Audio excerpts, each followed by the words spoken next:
Ndị Igbo ekeneni m unu. A sị m na ọ ya dịrị ala Igbo na mma. Na ala Igbo ya dị ka echi, na echi ada agwụ agwụ. Ihe a bụ Igbo Media bụ ebe a sipụtara ya bụ akụkọ ụwa gbasịta maka ya bụ ihe na-eme na ala Igbo n'ebe niile gbara gburugburu bụ ala Igbo si wee bido. Dịka o si dị, ozi e wetara unu ụbọchị nke taa bụ ozi gbasịta maka mkpagbu a na-eme ndị Igbo and nwere onwe a na-azụ n'ala Igbo dịka unu si wee na-anụ ya n'ebe dị iche iche ka o si ada. Ọzọ dịka ibe ya bụ ọbụna nke ụbọchị izi gị gaba arụ ka ịtụsa ya bụ ozi anyị na-achọ ịnọ na Igbo Media kwurute ụmụnne anyị ndị ọzọ n'ebe dị iche iche ka e wee kọọrọ ụmụnne fa wee marakwanụ ka ya bụ ife si akpọtụ n'obodo anyị nọ n'ime ya ma ndị nwere ụwa na-azọ n'ala Igbo. Dịka o si dị, a ga-alapụ unu ugbu a ka unu gee ya bụ ozi nke anyị ji maka ya wee bịa n'ụbọchị uruchi nke taa. Ị ga-esi ya gị deela anyị n'akara kọmentị ihe iche n'ụdị nke gị gbasịta maka ya bụ ife. Ngwadalụ nwanne m, gwa ya okwu. You know, you don't have to be a rocket scientist. You could just read the Taliban is classified. And if you don't know, the Taliban's in charge of Afghanistan. They're classified as a specially designated global terrorist organization by OFAC.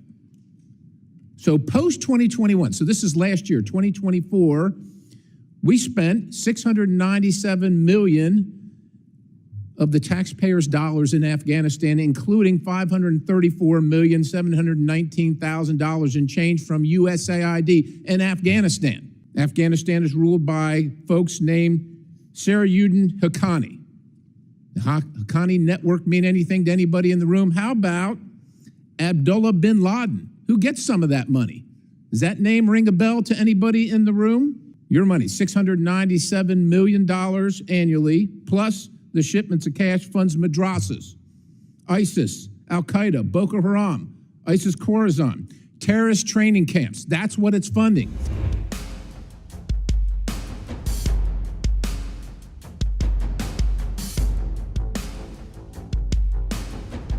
We now recognize Representative Perry.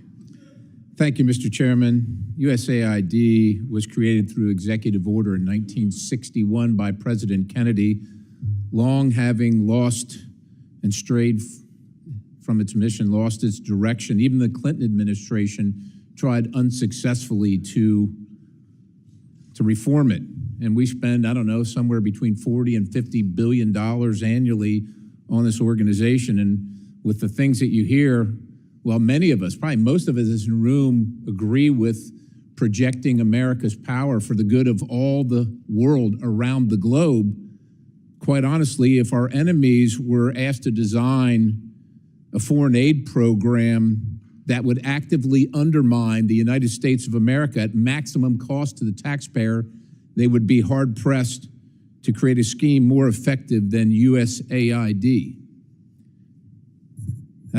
That's shocking to say, but I just, it's, look, let's just go to a couple things here. We left Afghanistan, and I'll characterize it as left in August of 2021. August of 2021. So the Taliban's in charge.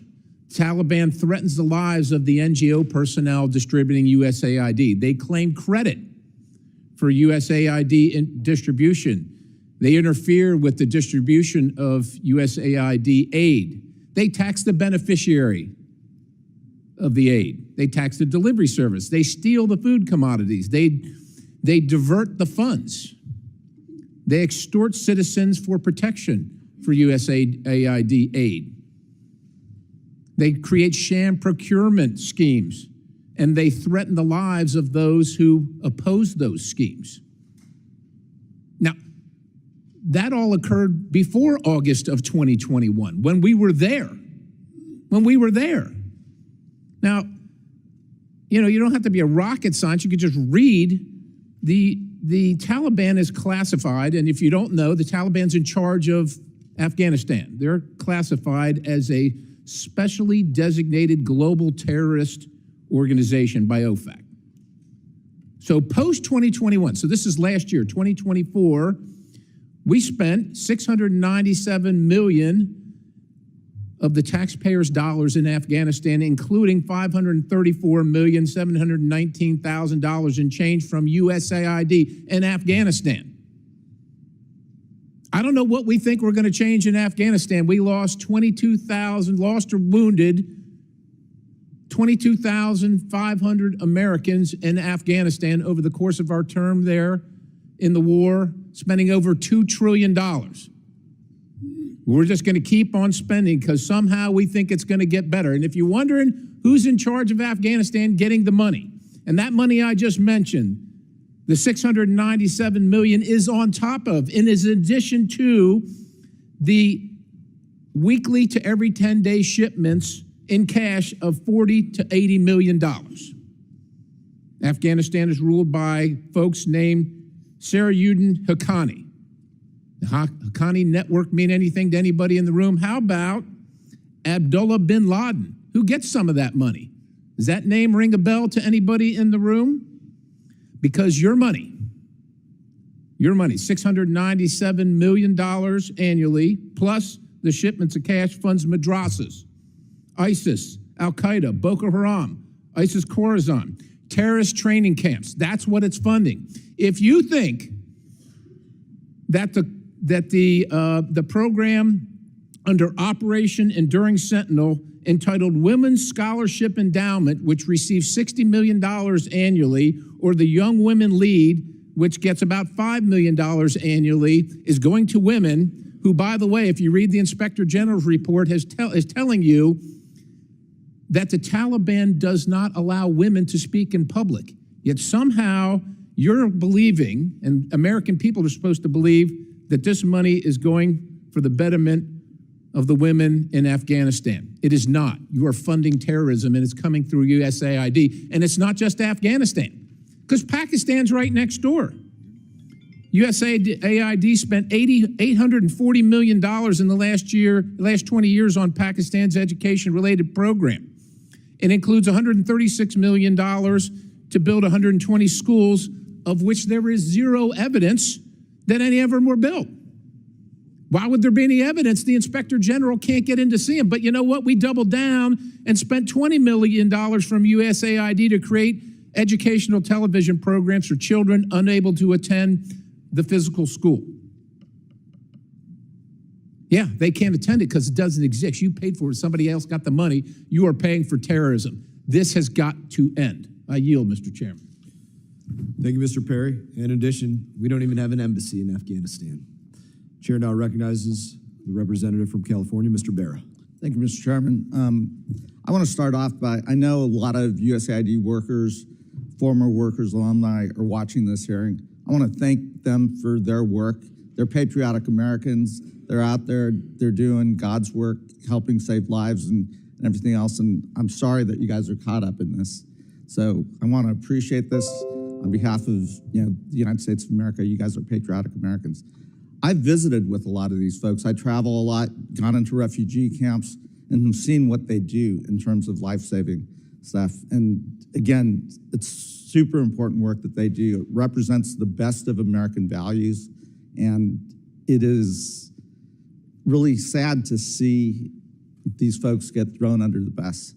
When we talk about stronger, better, more prosperous, I think we're all in favor of that. We're all in favor of working together. You know, Mr. Chairman, Congressman Yoho's my classmate, and he may have been more conservative than you when he got to Congress. Ted, you and I traveled, I think, on your first trip abroad. We went out and saw some of these USAID projects. I watched you over time, become the champion of the BUILD Act, a champion of reforms, and we've continued to stay in touch.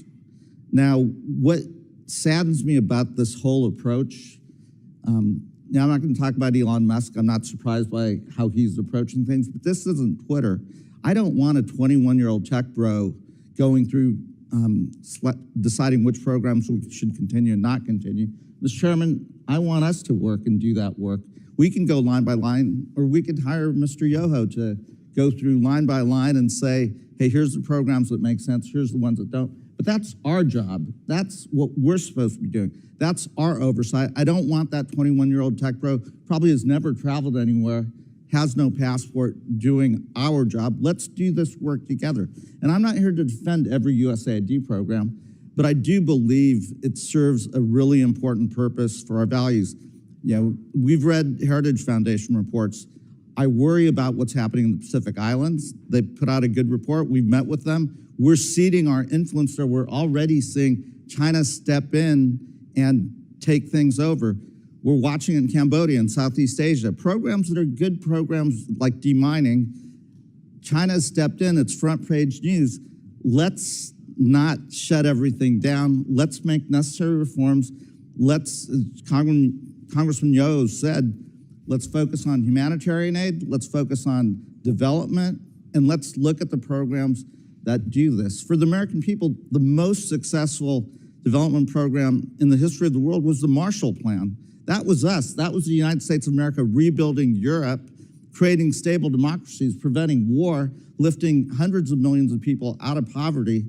That was us. We can do this, and we can do it better and smarter and not betray our values as Americans. But we should do this. This is Congress's job. It's not someone else's job. And I'm willing to work with you to figure out what programs make sense.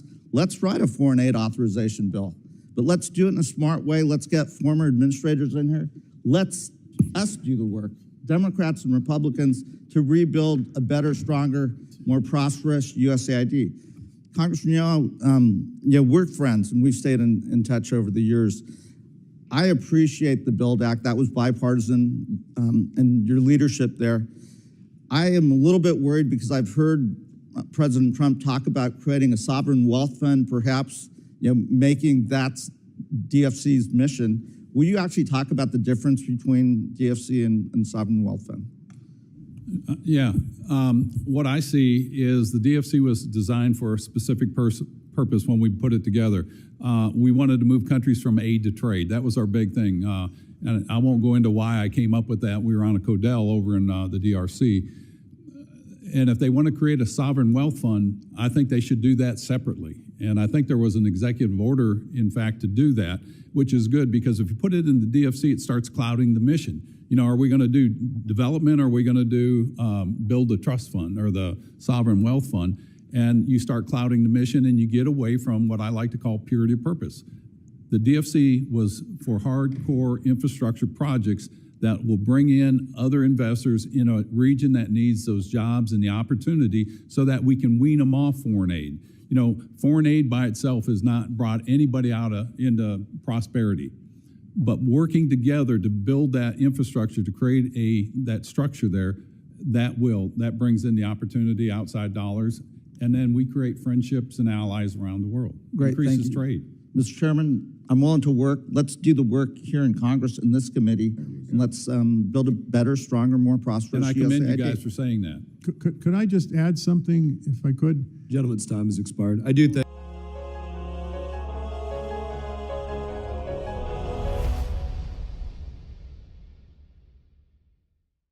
Ngwanụ daalụ niile nụ ụmụnne m dịka unu si na-esoro anyị n'Igbo Media. Gịnị ka unu nwere ikwu na nkọwa nke unu gbasịta maka ihe unu nọ n'iru akwụkwọ n'ụbọchị uhuruchi nke taa? Gwa anyị ife iche n'ụdị nke gị, deela ya n'akara kọmentị ka mara ihe i chere, ma chetakwa tụsa ya bụ ozi ka o wereta ụmụnne anyị ndị ọzọ ntị. Ndewo na ụmụnne m, ka emesịanụ.